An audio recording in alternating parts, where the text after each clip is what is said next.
An introvert's desire for solitude is more than just a preference.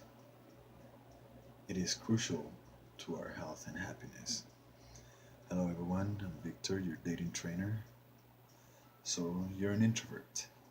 I actually wanted to touch bases on that. Uh, an introvert is somebody that likes to spend more time at home, and we're going to deal with that. Yeah, of course, everybody wants to stay at home. Who wouldn't, right?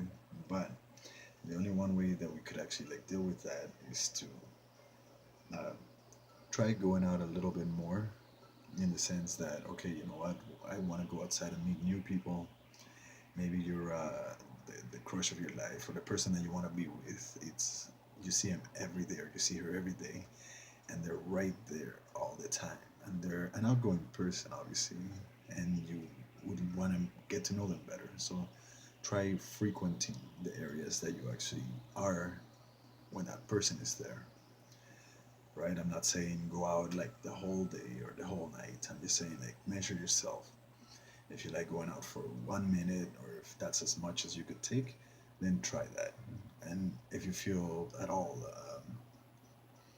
like you can't be out there for longer than that, just go out for 30 seconds, come back home, then go out again for the next day for another minute, and keep keep at it until uh, you can't kind of evade it, right? Like you have to go to work and you have to do things unless you work at home, right? Which is usually an introvert's dream, to work at home, so you don't have to go outside all the time and meet all those people and everything. So, like I'm saying, try just going out for a bit. Just make pace yourself. The other thing is you'd rather public speak to larger groups than to try to speak to people one on one, right? Which is it's understandable. Like you're an introvert, you actually like to write more, and you like to get points across with your your pen rather than with your voice. But when you do, you could actually public speak. But when it comes to one on one, it's actually a little harder. You don't see that, like you see it as when it's a big crowd, like you could speak and everybody would listen. But when it's a one on one person, the person will just be like, "Oh yeah, tell me more, tell me," and questions after questions, which you would not want to answer like that. Now, the best way to do it is go out with your friends and see if you could socialize with somebody that you don't really know, right? Like let's say somebody that frequents the same coffee shop, or different places that you and your friends actually hang out in. It would be better, because that way you could be like, oh, like you're that person, or like just wait until they come to you and then try to talk to them, not evade and avoid, right? Because that's a big problem. uh, if you can't go out and find a way to go out, like let's say you're at home and that's like your comfort zone, try a dating site, right? Like that's the quickest way for you to find a date, because there's a lot of introverts that look for love, or look for a date within dating sites. It actually works for most, and it would actually be better for you as well, right? Because you could write better, as opposed to meeting one on one at the beginning.